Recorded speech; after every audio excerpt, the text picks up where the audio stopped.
President, less than a month ago, President Biden made a surprising statement, or maybe I should say another surprising statement. He said, my Build Back Better agenda cost $0. $0. That's a big, you might even say, unbelievable claim. For starters, half of his agenda is a $1 trillion infrastructure bill that will increase the deficit by more than $250 billion over 10 years.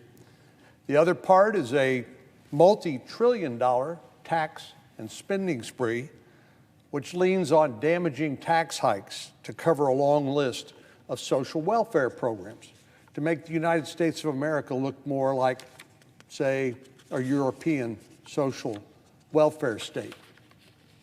Now, how could that possibly cost $0? Well, the answer is pretty simple. It can't. Even the Washington Post fact checkers gave this claim 2 Pinocchios. This strategy of misleading, misstating, and I hate to say it, but there's no other word for it, downright lying to the American people is a tried and true strategy of the Biden administration. Whether it's advancing legislation or dodging a crisis, there's no promise that's too big to make, even if it's patently false.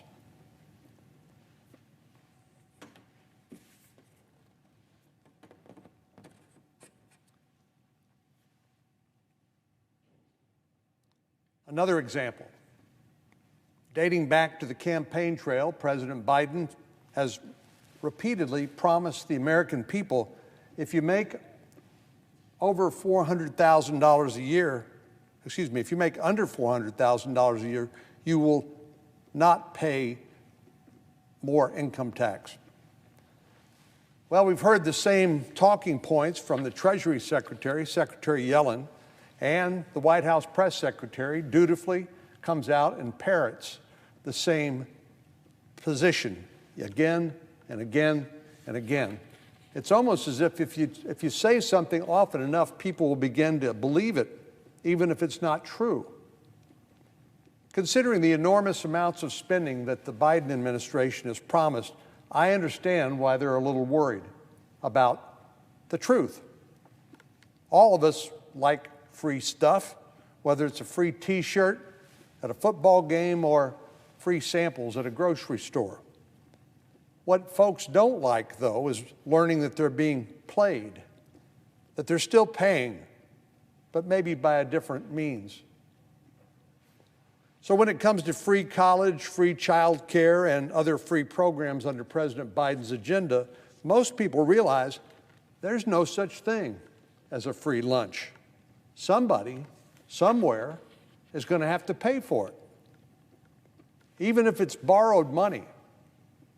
The next generation, like our pages here, when they enter the workforce, they're going to be the ones that have to pay that money back. Somebody's going to have to pay it back.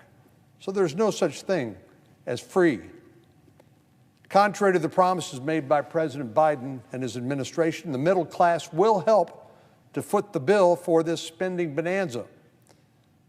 An analysis by the nonpartisan Joint Committee on Taxation found that many families will see their taxes increase under President Biden's Build Back Better agenda.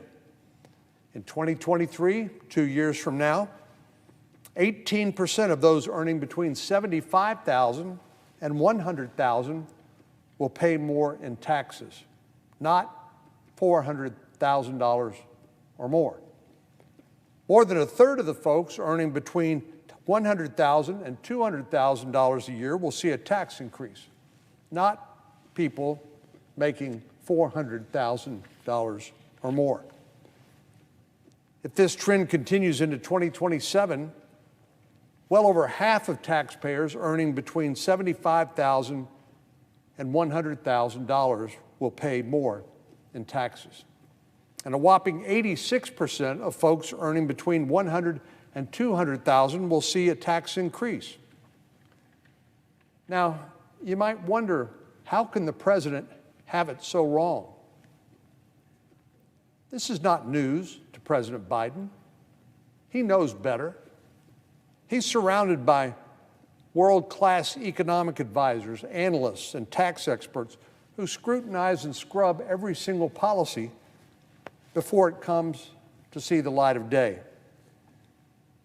Yet you might wonder, why does the president persist in claiming that his tax hikes won't impact the middle class, even as he's trying to slip them a massive tax bill? I hate to state the obvious, but it's just dishonest. Of course, all this comes at a time when many family budgets are already underwater, struggling to recover from the fiscal impact of COVID-19. Now, from gas stations to grocery stores to electricity bills and restaurant checks, the American people are being pummeled by inflation, paying more for the things that they used to pay less for. What's the Biden administration response? Well, the president's chief of staff, Ron Klain, dismissed inflation as something he called a high-class problem, which I guess means that only rich people are suffering or experience that inflation. Again, this is clearly not true. My constituents in Texas don't see it that way. They see inflation outpacing their wage increases and essentially giving them a pay cut. They're paying 10% more at the butcher counter than they were a year ago, 42% more on gasoline. If you're a senior operating on a fixed income, you have to spend more of that fixed income to end up with less. So no, this isn't just a problem for the high class. Unfortunately, it's not going away soon either.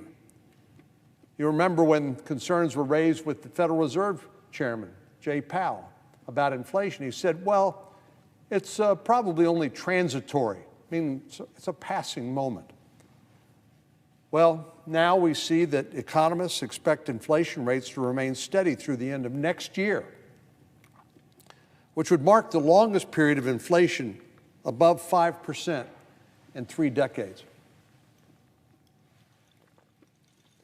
So if inflation is at 5%, that means you're having to pay $1.05 to get what you used to pay $1 for, and it's compounded each year.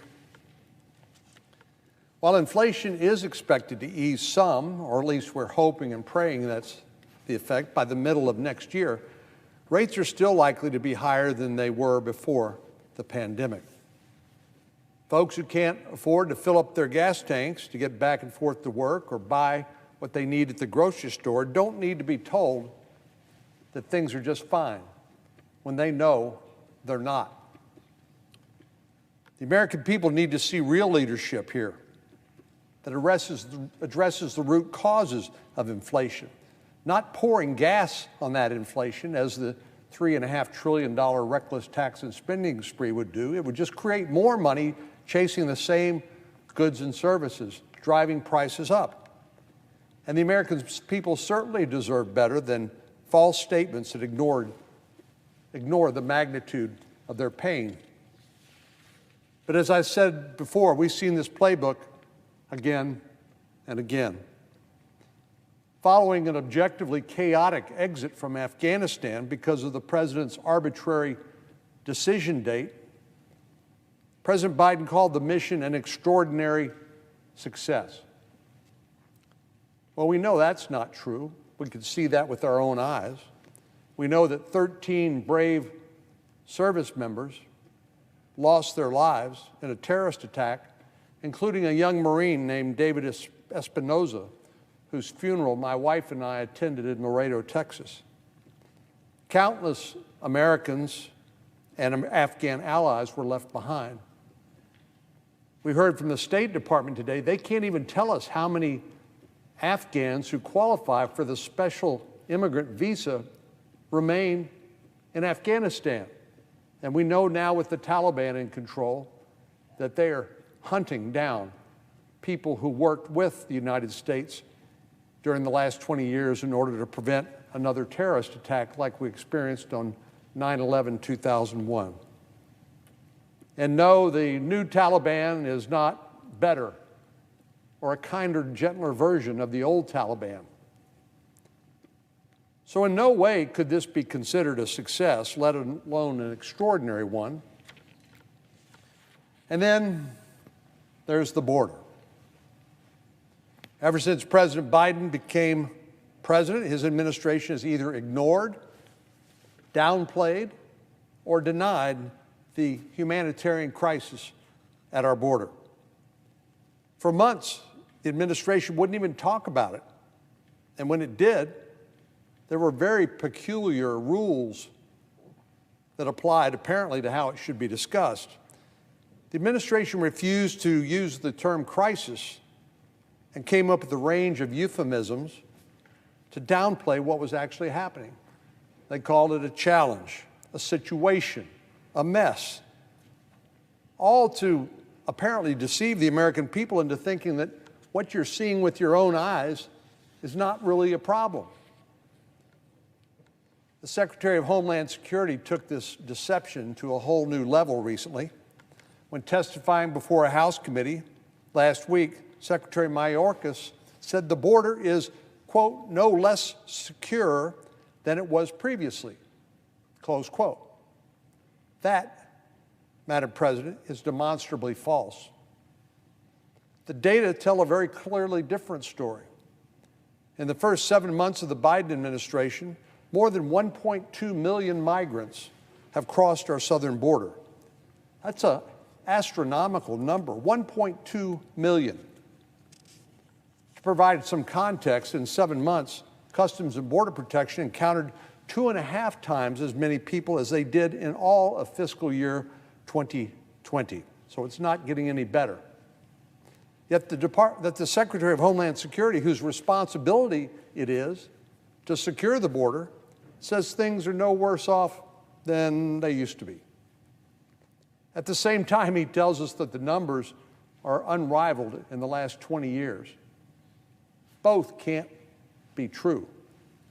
So whatever you want to call this, lying, misleading, or gaslighting, we've all had to learn a little bit of a new vocabulary. Gaslighting basically means creating your own alternative reality and trying to sell that as true.